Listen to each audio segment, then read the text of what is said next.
Hello, welcome to my YouTube channel today. Today's video is a continuation of my bus controller development for a 8086 or a V30. Today I've got it up and running. I've already got it running. I know a lot of people don't watch much of my videos to the end, so I figured I'd have it running right to begin with. So I'm just going to demo it running, and then we'll talk about how it actually works. And I'm going to speed it up a little bit. I'm going to reset it. So there's some lights flashing. And let's go through what they are. LED here is the reset. So press the reset button and it lights up, resets the system. I've got my status lights, status 0, 1, 2. I've got my address displayed here on these 8 bits, so 4 and 4 for the address. And then I have some control signals here, more control signals here, my data output from a ROM, and then the bus controller actual counter here, and my fake address latch and ready signal are here. Fake address, I'll explain that later. So I sped it up a little so it's just counting through.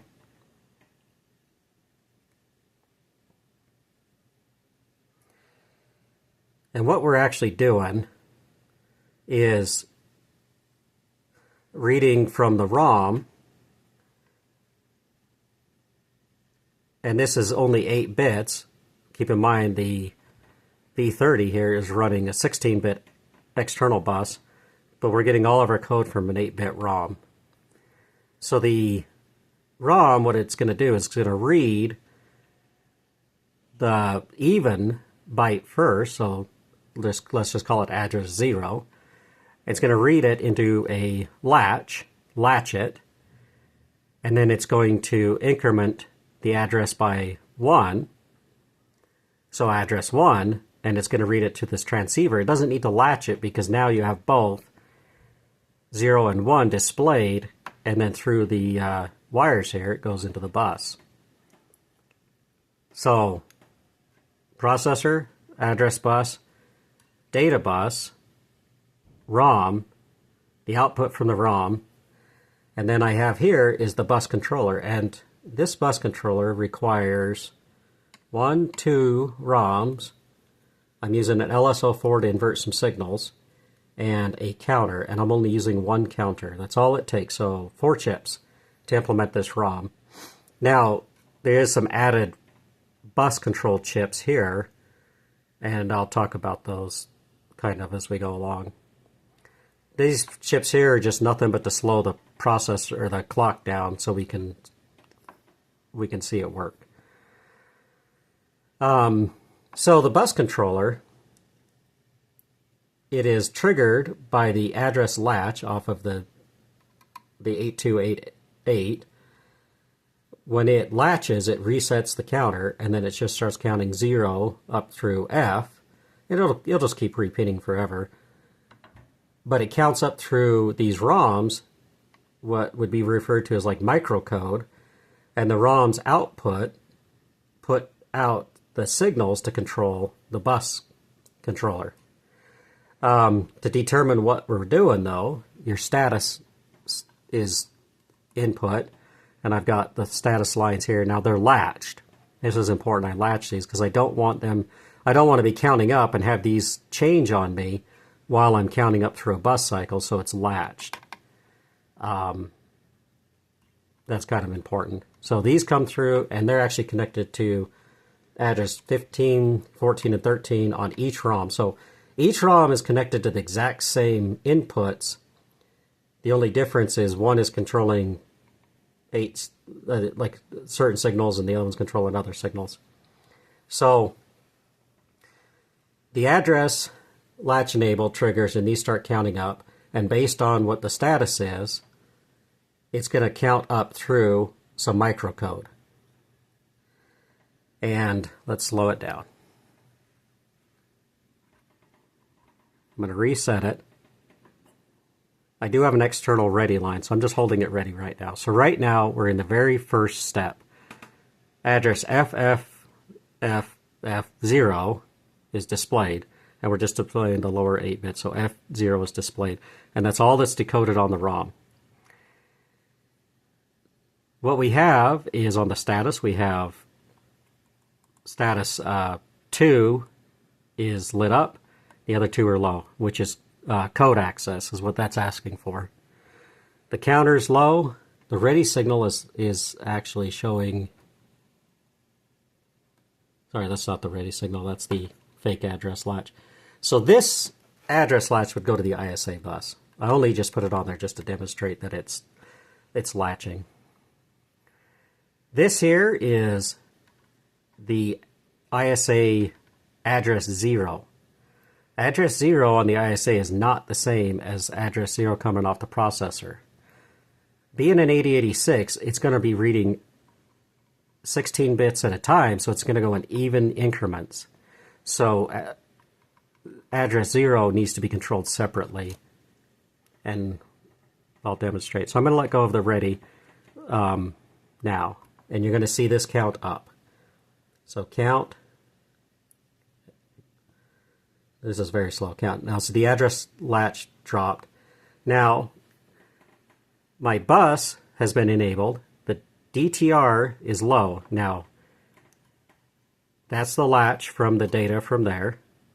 I'll be able to talk through this a couple of times. So it retrieved data and just latched it. Now, address 1 is going to go high. And address ALE's lit up. Now that it's high, then the memory read is going to drop low.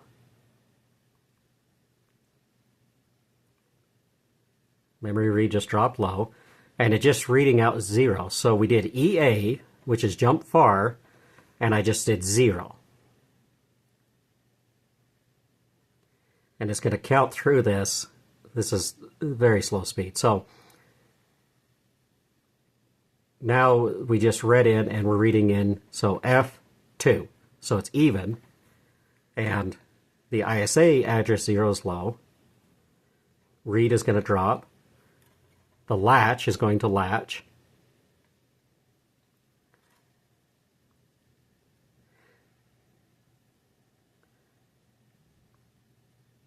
So that latched. Then we're going to see the one light high, read is high as well. And then your ALE latched. And then the read's going to drop. And you don't need to latch it on this one. And it's just going to count to the end. I actually probably have too many steps in here. And right when it gets to all F's,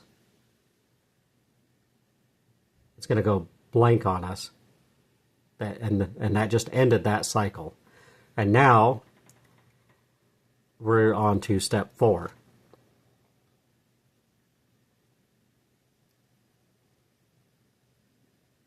Or sorry, this is the third full read through. And what it's reading is that final 0. So it's EA followed by 4 zeros.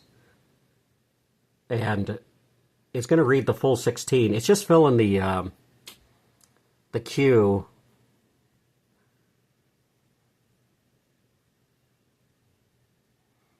The prefetch queue is all it's doing. And so this is going to drop to read, and I think this is going to, there it goes. So it's reading that byte, so that'd be byte 5 is F, because I don't need it. It's just F in the ROM. But it's going to read, it's going to go through there and read it. So now we're done, and then you're going to watch, it's going to process what we just loaded. EA followed by 4 zeros, so jump far, 0, 0, 0, 0, 0, 0, 0, 0. It's It's going to jump to address 0.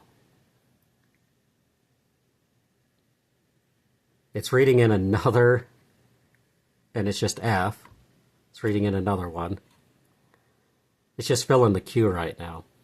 But, see, it takes so many clock cycles to process this, it hasn't jumped yet.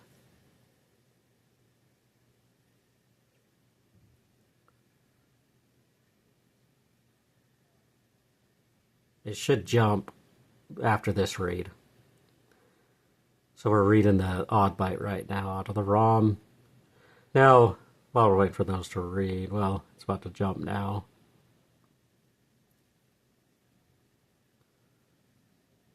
Okay, so now jump to address 0, and it's going to start all over. So, address 1 is low, it's latching it, it's not latching it anymore, the read's going to drop, and look, EA. So now we're going to jump far again. Just latched EA into the even register here on the data side. And then it's going to stop reading. This is going to go, 1 is going to go high. It's going to latch. It's going to read again.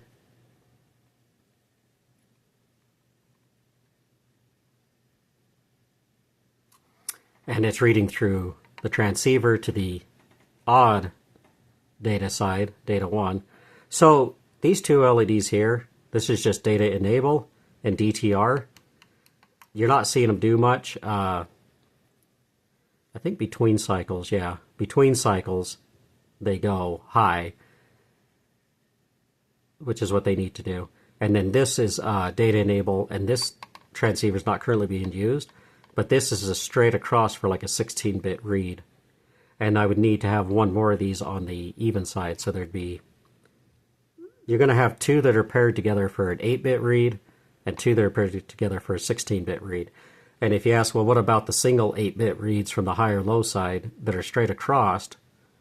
Well, it's the same as reading 16. It's just you're only enabling one side. You can actually enable the whole thing. It's just you're only reading from one, even, odd or even. And that's going to be determined based off of your bank high enable or your address 0. So let's crank it up a little bit here, and we'll watch it go through. So right now we're reading in some zeros, reading in zeros. Now we're reading in Fs for no reason. We don't need them. Just fill in the queue. Now we just jumped to address 0. We're reading in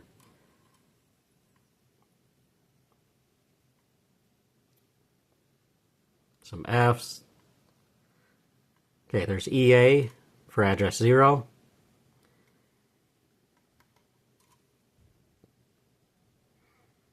It's moving a little bit too quick to just explain it as it goes.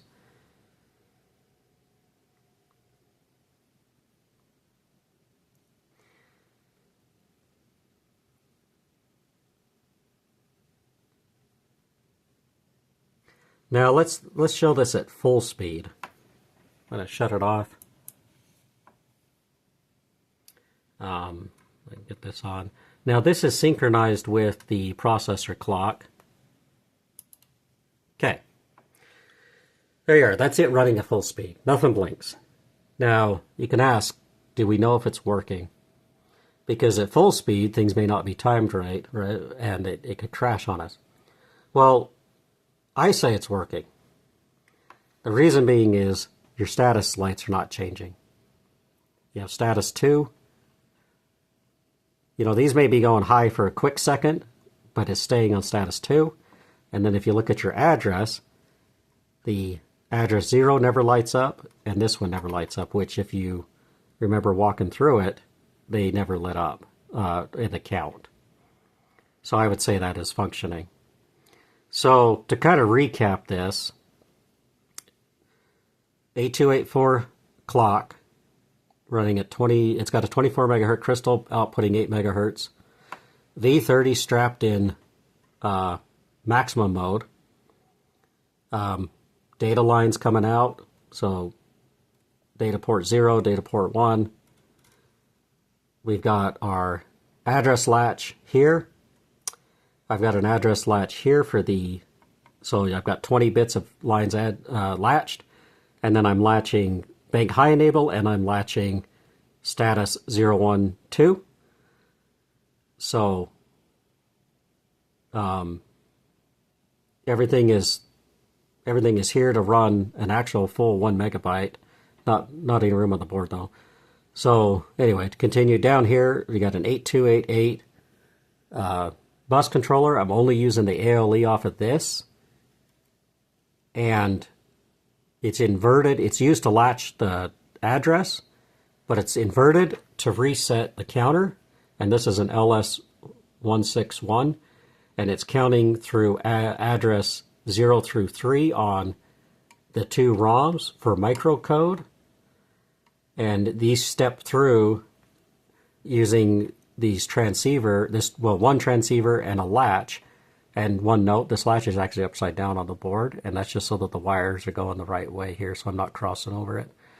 Got to be careful with that because you're ground and you're positives. But anyway, the ROMs control the signals for the transceiver and the latch, and they control the memory read. And then if you notice, there's a lot of outputs that are not currently connected, and that's because they're for you've got your memory read, then you've got memory write, IO read, IO write.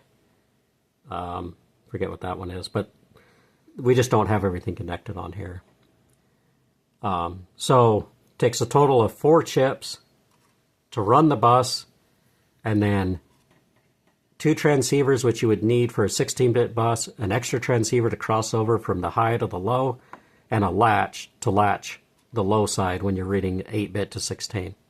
So it comes out to be a total of 6 extra chips to run this. Seems to be extremely stable. The rest of this up here is just to slow down the clicks so we can walk through it slowly. So if you have any questions, feel free to leave a message or shoot me an email. Thanks for checking out the video.